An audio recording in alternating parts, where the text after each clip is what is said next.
그 해병대원 순직 사건, 이른바 이제 최상병 사건이라고 많이 부르잖아요. 네. 이 사건에 대해서 이제 경찰 수사심의위원회가 그 임성근 전 사단장에 대해서 불송치하는 식으로 이렇게 결론을 내렸습니다. 네. 결론 내렸고, 그다음에 오늘 뉴스 뜬 거 보니까 이제 경북 경찰청에서도 오늘 그 수사 결과를 발표를 하는데 아마 이제 불송치 처분하는 식으로 결론이 내려질 것 같다, 이렇게 보도가 나왔습니다. 예, 이거에 대해서 한번 좀 다뤄볼게요. 보니까 수사심의위원회가 뭐 민간 전문가, 그다음에 뭐 법학 교수, 뭐 법조인 등으로 구성이 된다고 하는데 뭐 하급 간부 2명도 이번에 송치 대상에서 좀 빼는 식으로 결론을 냈다고 합니다. 그 수사심의위원회에 대해서 좀 설명 좀 해주세요. 지금 변호사님. 이 수사심의위원회를 열었다 그래서 그래서 이 그 최해병 소속 부대 부대장이었던 이용민 중년의 법률 대리인 김경호 변호사라는 분이 있습니다.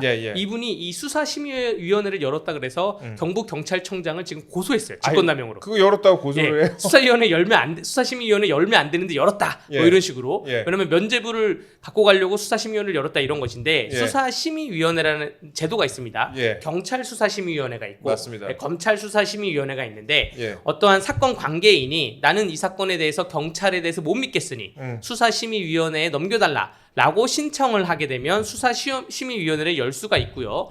또 뭐 범죄 수사 규칙에 따라서 뭐 별다른 수사 중에도 이의 제기가 들어오면 수사심의위원회를 열 수가 있고, 또 경찰청장이나 국가수사본부장이나 수사심의위원회 위원장이 심의가 있다고 이건 필요하다라고 했을 때는 자체적으로 또 심의위원회로 부의할 수가 있습니다. 그렇게 해서 수사심의위원회는 한 10명에서 20명 남짓으로 구성이 되는데 뭐 그 수사심의위원들은 뭐 5년 이상 재직한 뭐 법조인이나 혹은 경찰 공무원이나 혹은 뭐 대학에서 5년 이상 뭐 관계 그 연구를 했던 교수님들이나 이렇게 구성이 되고요. 심의위원회 결과를 뭐 송치냐 불송치냐 뭐 기타 사항으로 발표를 하게 되고, 수사심의위원회에서 가장 중요한 포인트가 임성근 사단장은 불송치라는 결과를 내린 것이고요. 이 수사심의위원회 결과를 다 받아들일 필요는 없습니다.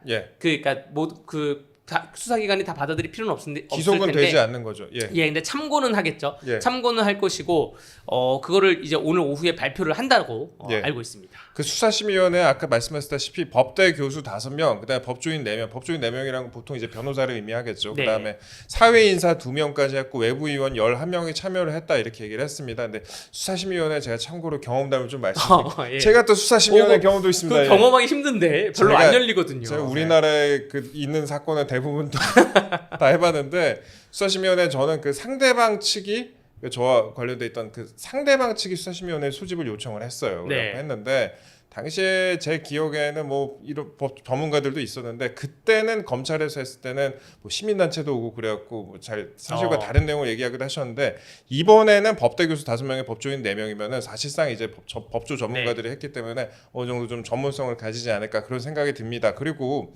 경찰이 오늘 이제 수사 결과를 발표한다고 하는데 불송치로 좀 결론을 내리는 식으로 이제 한다고 해요. 그 불송치라는 게 그러니까 어떤 내용인지 불송치라는 단어에 대해서 잘 모르시는 분들도 있으실 것 같아요. 간단히 좀 설명 좀. 어떠한 사건이 고소 고발로 시작이 되면 혹은 사건이 발생을 하면 경찰 단계가 있고 검찰 단계가 있고 법원 단계가 있잖아요. 경찰에서 검찰로 넘어가는 거를 송치, 그리고 검찰에서 법원으로 넘어가는 걸 기소라 그러는데, 경찰에서 검찰로 넘어가는 게 송치인데 이거를 경찰이 송치를 하지 않겠다라고 불송치를 하는 것입니다. 사실 검수완박 이전에는 뭐 불송치에 대해서 해도 검찰의 수사지휘권을 받기 때문에 검찰이 자체적으로 사건을 갖고 그 해석할 수가 있었는데, 지금은 경찰이 불송치를 하게 되면 1차적으로 종결이 돼요. 그리고 나서 피해자, 고소인이 이의 신청을 하면 그러면 이것이 그 자동 송치가 돼서 검찰에서 다룰 수가 있는데, 이 사건의 경우에는 고소인이 특별히 없는 사건이거든요. 그래서 경찰이 불송치를 했을 때 딱히 방안이 없습니다. 명확히 얘기하자면 뭐 검찰이 인권보호관으로서 한 번 더 사건을 뒤집어서 재수사 요청을 할 수가 있는데, 그러기엔 좀 부담스러운 게 수사심의위원회를 열어서 약간 부담스러울 수가 있는 거예요. 검찰에서 보기에는. 그런 것이고, 이게 진짜 저는 검수완박의 폐단이 또 여기서 나왔다라고 말씀드릴게요. 검수완박이기 때문에 이런 불송치 제도의 강화를 도입해서 경찰에서 사건을 종결할 수가 있고, 만약에 경찰이 오늘 오후에 임성근 사단장에 대해서는 불송치를 결정 내렸습니다. 이러면 딱히 파고 들어갈 방법이 난해해지는 것입니다. 그러면 이제 경북경찰청에서 이 수사를 진행했고 오늘 이제 오후에 결과를 발표한다고 하는데 그럼 공수처에서도 지금 또 수사를 하고 있잖아요. 네. 공수처하고 경찰의 수사는 지금 별개인가요? 어떻게 차이가 있는지. 지금 총 수사는 세 가지로 진행되고 있습니다. 세 가지. 하나가 그 최상병이 사망한 원인에 대해서 규명을 하는 이 지시를 누가 내렸냐 안 내렸냐 물에 왜 들어갔냐 물살이 얼마냐 이거를 이제 경북경찰청에서 수사를 한 것이고요. 그 두 번째가 이거를 초동 수사를 했던 그 박정훈 그 대령께서 이 초동 수사 자체가 그 법을 위반되는 거 아니냐 그래서 수사를 하지 말라고 했더니 이게 그 수사를 계속한 게 항명죄냐 그 아니냐라는 문제가 군사법원에 지금 항명죄로 돼 있습니다. 그렇죠. 군사법원에. 그리고 세 번째가 이 수사를 하지 말라고 박정훈한테 지시하거나 혹은 누구를 기소해라 누구는 이첩하지 말아라 라고 했던 것이 외압이냐 이게 직권남용이냐 이 세 번째가 공수처에서 지금 진행되고 있습니다. 그런 것이고 지금 네 번째가 하나 튀어나왔죠. 특검이라고. 이거를 모두 아우를 수 있는 것이 이제 특검이라는 제도가 지금 튀어나와서 지금 뭐 그 특검은 이제 어떻게 구성될지는 나중에 봐야 되고 현재는 이 세 가지 단계로 지금 진행되고 있는데 그 중에 첫 번째인 경북경찰청에서는 임성근 사단장에 대해서는 불송치하겠다라고 수사심의위원회 결과가 나왔다는 것이죠. 알겠습니다. 굉장히 명쾌하시네요. 저도 이번에 다시 한번 점검하게 됐어요. 이게 우리 국민들이 일반적으로 듣기에는 특검 이렇게 얘기하는데 대체 뭐가 문제길래 특검이야 이런 식으로 생각하시는 분들도 상당히 많이 있으실 거예요. 그래갖고 이게 구체적인 사실관계를 알기가 복잡하니까 근데 이제 변호사님 명쾌하게 설명을 하시니까 저도 좀 이해에 도움이 됐습니다. 사실 그 특검이 그 공수처라는 것도 어떻게 보면 상설 특검의 기능을 갖고 있는 거기도 하고 그런 목적으로 또 만들어진 거기도 하잖아요. 근데 공수처 수사를 하고 있는데 이제 특검을 새로 또 올리려고 한다 이제 그런 상황이고요. 그다음에 그 해병대원 특검법 관련해서 지난주에 이제 필리버스터가 있었습니다. 국회에서 장시간에 걸쳐서 필리버스터가 있었는데 당시 이제 필리버스터에 참여를 했던 여러 의원들 중에 일부 이제 눈에 띄는 그런 논리가 있었어요. 당시에 주진우 의원의 경우에 또 눈길을 끌었는데 주요 논리가 어떤 거였는지 변호사님 설명 좀 간단히 부탁 좀 드리겠습니다. 네, 주진우 의원 같은 경우는 이제 검사 출신이잖아요. 그러니까 본인이 수사를 해봤으니 본인의 수사 경험을 바탕으로 필리버스터를 하면서 본회의장에 있는 의원들한테 설득을 했던 것 같아요. 주진우 의원의 말에 의하면 단 2일간에서 10명을 조사를 했다. 이틀 동안 10명을 조사를 해서 그 중에 8명을 입건을 했다. 이게 수사상 명확한 수사인 것이냐 라는 게 첫 번째 주장이고 두 번째 주장은 이 국방부 장관은 수사를 하지 말라 이렇게 지시를 내린 게 아니라 너무 짧은 시간에 수사를 해서 대량의 입건을 8명을 입건을 하면 방어권 문제가 생길 수 있다. 그리고 군에는 수사권 자체가 없으니 입건을 하지 말고 전체 기록을 그냥 경찰에 넘겨라. 뭐 이런 지시를 했다는 게 이제 주진우 의원의 그 필리버스터상 나온 그런 주장입니다. 그런데 박 전 대령이 박 전 단장이 이 명령을 듣지 않고 입건도 하고 그리고 수사를 입건한 상태에서 기록을 이첩시켰다라는 게 그게 이제 그게 항명이 될 수가 있다라는 것이 주진우 의원이 필리버스터상 말한 포인트가 되는 거죠. 당시 수사를 굉장히 빨리 하긴 빨리 했었네요. 뭐 이틀 동안 10명 조사하는 게 이게 일반적으로 야 이게 조금 없는 일이죠. 저는 이제 주진우 의원님에 대해서 뭐 말을 뭐 일부는 인정하면서도 관점을 좀 달리해요. 달리하는 게 사실 이 그 군대가 수사를 할 수 있냐 없냐 군대 내에서 사망 사건이나 성범죄가 발생했을 때 부대 내에서 수사를 할 수 있냐 없냐 이 문제가 굉장히 최근에 개정된 겁니다. 그렇죠. 서울 그 군사법원법이 굉장히 최근에 개정돼서 법조인 사이에서도 이게 좀 난제가 있어요. 뭐냐 그러면 군대 내에서 성범죄가 발생했어요. 혹은 사망사고가 발생했어요. 그럼 군대 특성상 산속에 있고 뭐 단절돼 있을 텐데 이거를 부대 내에서 아무것도 하지 말고 있어라? 이거냐 아니냐에 대해서 지금 법조항 해석이 좀 난립해 있거든요. 주진우 의원은 입건이라는 용어를 썼는데 일단은 박정훈 대령이 입건을 그러니까 입건을 할 수 없는 상태여서 초동 수사만 하고 넘긴 것 같은데 일단 첫 번째 관점 이틀 내에 10명 수사가 가능하냐? 저는 요건 가능하다 봐요.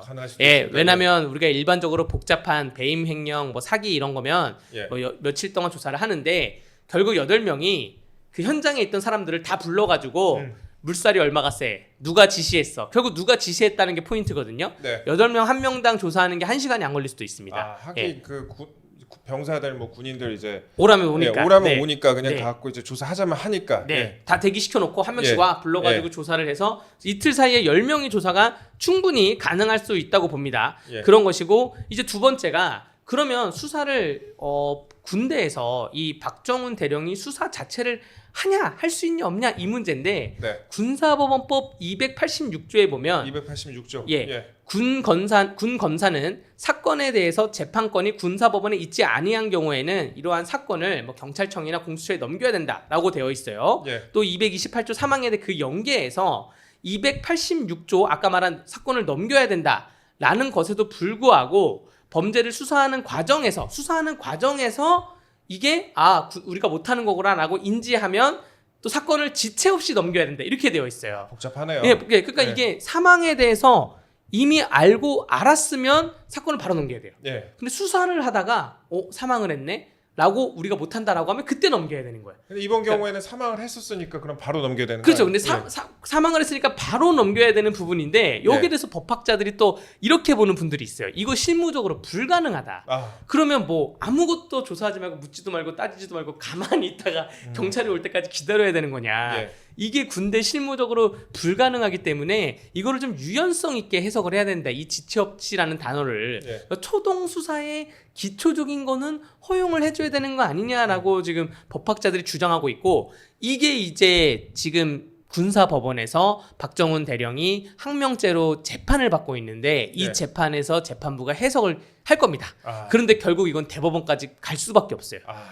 저도 이 군대 군사법원법의 이 법을 만들면서 좀 급하게 넘어갔던 부분이기 때문에 촘촘하지 않더라고요. 사실 법이 촘촘하지 않으면 그 아래 시행규칙이나 대통령령이나 장관령을 만들어야 되는데 그 부분이 좀 촘촘하지가 않습니다. 결국 입법의 미비라고 봐야 될 것 같은 부분이 좀 있네요. 입법상에 약간 문제가 있지 않았나? 네, 맞습니다. 그러니까 제로의 영역, 0의 영역을 허용할 수가 있냐? 군대가 개입할 수 있는 거에서 요게 좀 애매할 것 같습니다. 근데 이게 지금 해석을 잘하지 않으면 나중에 또 악용될 수가 있어요. 그렇죠. 만약에 부대가 이 정도는 수사할 수 있게 해줘야 되는 거 아니야? 라고 했을 때는 이 입법 취지 자체가 몰각할 수가 있고 사실 이 입법 취지는 사망 사고가 아니라 군부대 내 성범죄였거든요. 옛날에 그 공군 뭐 중사님 자살하신 그 사건인데 그 사건 때문에 불거진 건데 이게 만약에 군부대가 앞에 이 정도까지는 조사해서 할 수 있는 거 아니야라고 해석을 하게 되면 이 입법한 자체의 취지 자체가 없어질 수가 있다는 점을 좀 말씀드리겠습니다. 사건의 쟁점이 이제 결국 그런 부분이었는데 이제는 절차상 그 입법상의 미비 문제 이런 걸로 인해서 좀 꼬여가고 있는 꼬일 겁니다. 그런 이제 느낌이 듭니다. 저희가 그 해병대원 순직 사건에 대해서는 이 정도 한번 짚어보고요. 지난번에 저희가 다뤘던 그 김만배 신앙님 허위 보도 사건, 요게 이제 이번 주에 기소를 한다고 합니다. 내일 모레쯤 이제 기소를 한다는 것 같은데, 요 사건 마지막으로 한번 이제 한번 다뤄보도록 하겠습니다.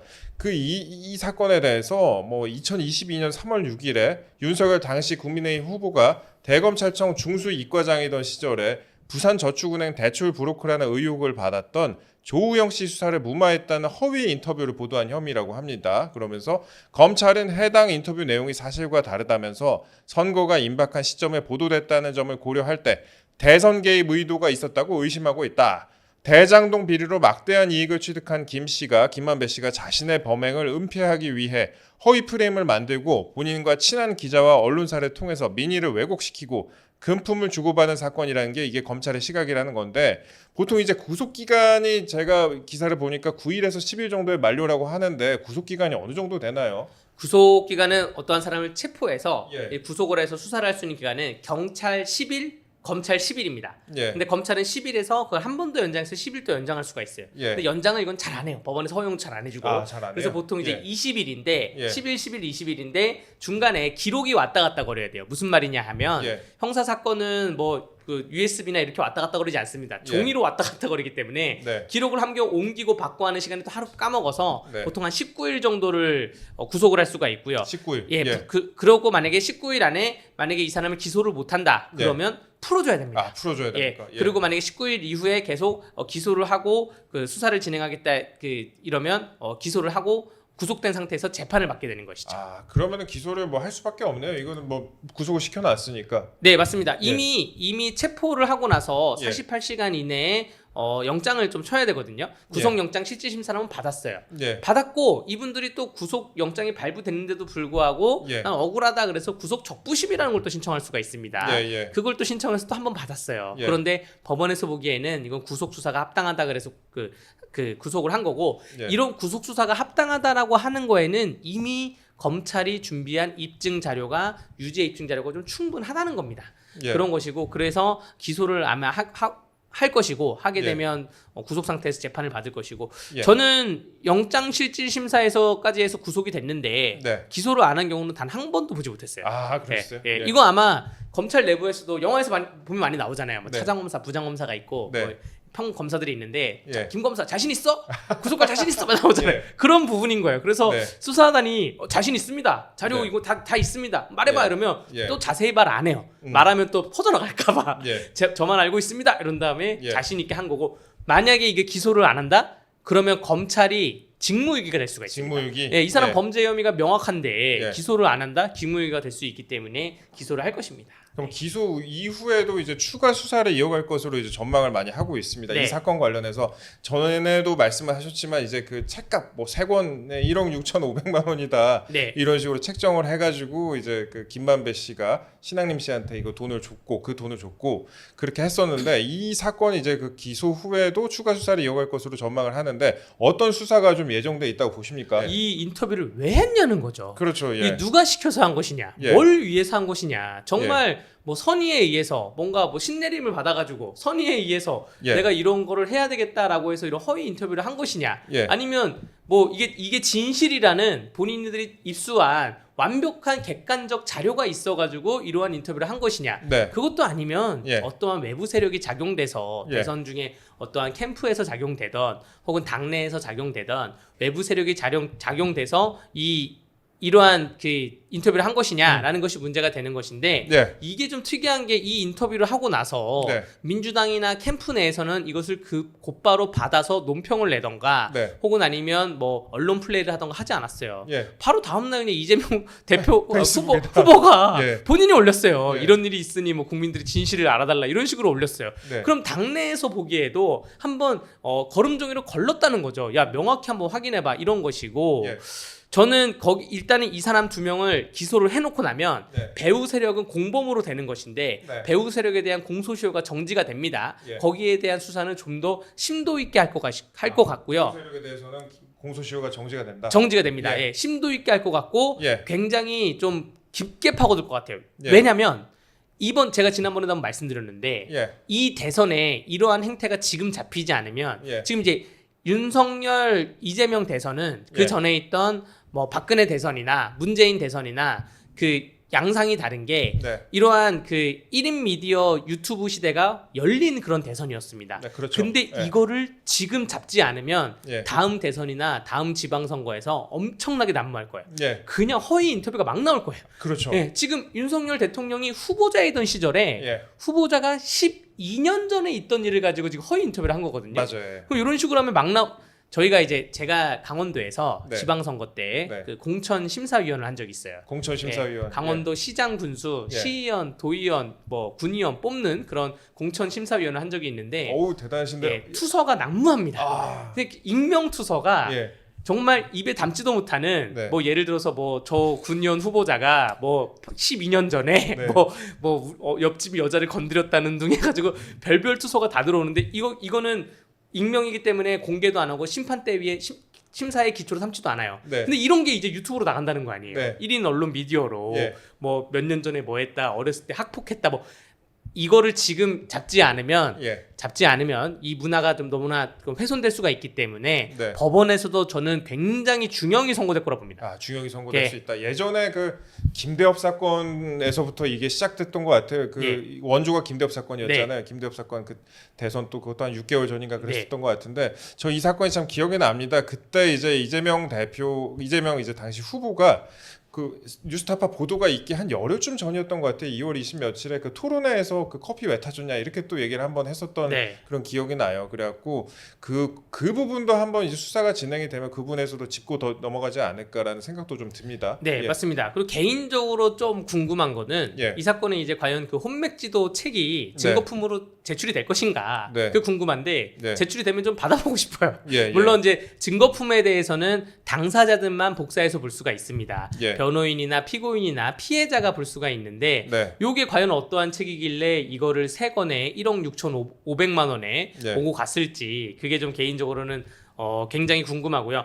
기소가 되면 재판은 아마 첫 재판이 올해 안에 첫 재판이 열릴 수도 있어요. 야, 첫 예, 재판이 열릴 수도 있고 예. 그러면 뭐 내년 초쯤에 그 내년 초나 올해 말에 선고가 나올 수도 있고요. 예. 첫 재판 판결문이 나오면 배후 세력에 대해서 명확하게 짚고 들어갈 것입니다. 왜냐하면 우리 이화영 재판에서도 네. 그 판결문에 네. 이재명 대표에 대한 이름이 명확히 막 실리니까 네. 그러니까 판결문 나오고 일주일 안에 검사가 이재명 대표를 기소하지 않았습니까? 예. 이 사건도 지금은 뭐 완전 언론에 오픈되진 않았지만 결국 네. 판결문이 나오면 배후 세력이 누구인지 오픈이 될 것입니다. 그럼 그 배후 세력에 대해서 명확하게 추가 기소를 해야 됩니다. 왜 예. 안 하면 또 검찰이 직무유기해요. 아, 그 판결문에 써 있는데 이거를 기소 안 하면. 예. 그래서 좀 사건이 총 가는 거는 2, 3년 갈 것이다라고 보여집니다. 오래 걸리네요. 네. 벌써 대선 지난 지도 2년이 한참 지났는데 이게 아직도 예. 이제 기소된다고 하는 거 보니까. 근데 이거를 그럼 왜 이렇게 오래 걸리냐? 1분만 딱 말씀드릴게요. 예. 이거 오래 걸릴 수밖에 없는 더 말씀하셔야 됩니다.